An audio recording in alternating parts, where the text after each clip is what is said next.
Hey everybody, I'm Bill. I'm the salty old Marine. Today I want to talk about buddy letters. That is basically a statement from a third party stating that something happened that supports your VA disability claim. Before we jump into that, I want to take a moment and ask you if you would please subscribe to the channel if you haven't already done so. If you subscribe, that helps the channel out. I'll consider it a personal favor, and it can help you out because when we make new videos, you'll know about it. Thanks very much. I do appreciate that. All right, so let's jump into the topic of buddy letters. I think they are often misunderstood and perhaps misused. So let me see if I can explain how they can help and when they are most useful in a VA disability claim. So basically, a buddy letter is a legal document. It's a statement made by somebody who's not the veteran that something specific happened at a particular time at a particular place. And that person is swearing under penalty of perjury that what they're stating is true. Why is that something you need, and do you need it? Okay, let's break this down. Let's say that you want to make a VA disability claim for migraines. And let's say that your migraines occurred while you were in the service on active duty. So this is a primary claim. You're not making a secondary claim. And you look at your in-service treatment record, and there is nothing in it about being diagnosed for migraines. Okay, well, that's going to be a little harder to prove. And here's where a buddy letter can come in. If you have nothing objective, like a treatment record that proves that you were diagnosed with migraines in service, however, you served with people who recognize the symptoms of a migraine and who served with you while you were having migraines, and they can describe the when and the where and the how, what they saw, when they saw it, how you reacted, all of those things in their own words. They don't have to be lawyers. They don't have to speak in legalese, but they need to satisfy the elements of the when, where, why, how, who, all of those things, right? If they can say those things and they're willing to write that down for you. I served with the salty old Marine at Camp Pendleton, California, Military Police Company, Headquarters Battalion, 1st Marine Division, in 1981.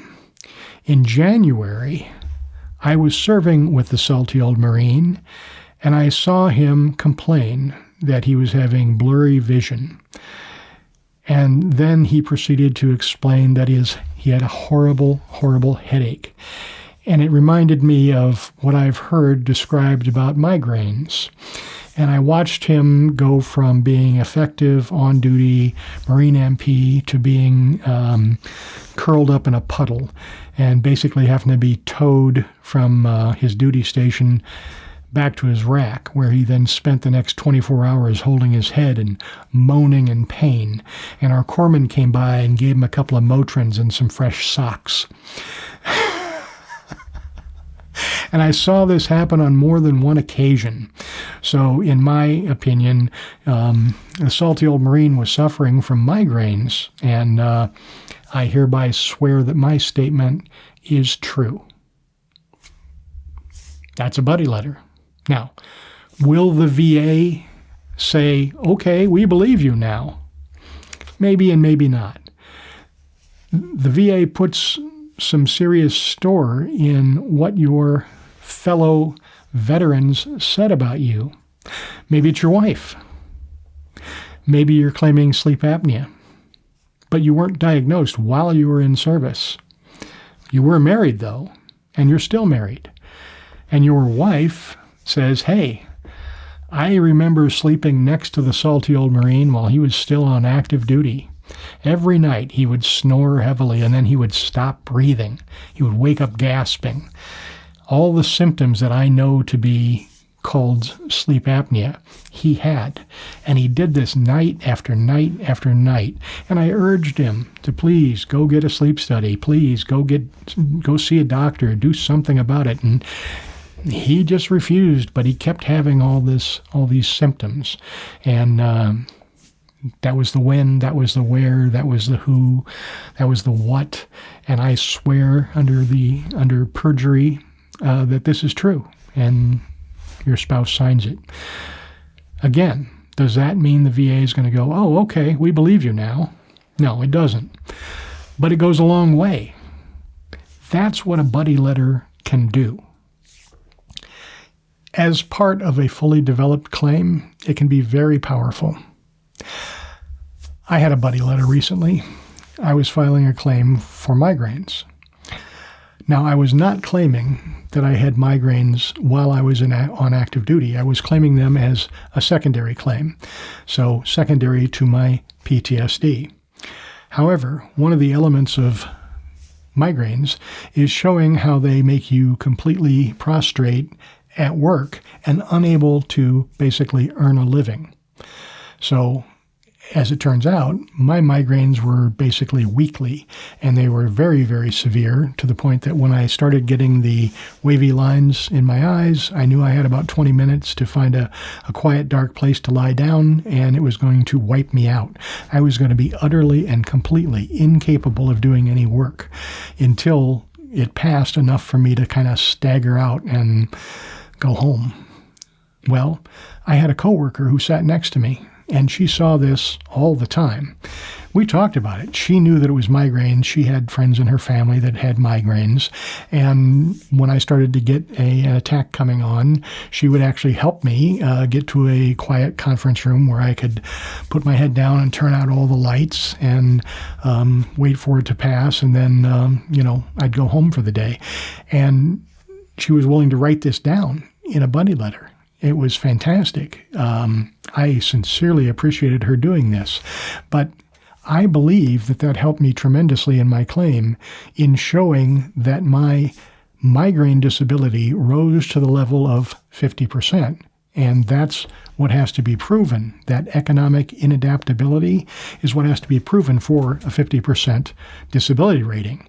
So I believe that particular buddy letter was absolutely instrumental in getting my claim approved. So that's kind of what a buddy letter is and what a buddy letter does.